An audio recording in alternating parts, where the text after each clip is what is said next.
nivelit qendror këto analizat që dalin nga institucione ndërkombëtare, sidomos nga Këshilli i Evropës, që Këshilli i Evropës përkatësisht Kongresi i Pushtetit Lokal,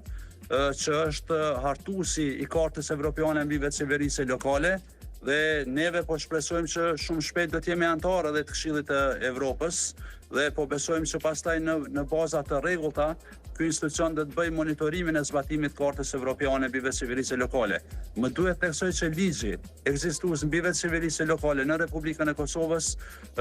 pothuajse në plotni i ka marrë parasysh parimet që burojnë nga Karta Evropiane, mirë po niveli qendror po ka tendenca të centralizimit pushtetit dhe për neve është shumë e rëndësishme që këto përvoja që po i marrim gjatë këtyre sesioneve t'i bartim në komunat e Republikës Kosovës dhe përmes kolegjumeve tona profesionale dhe përmes takimeve të ndryshme që i zhvillojmë me nivelin qendror.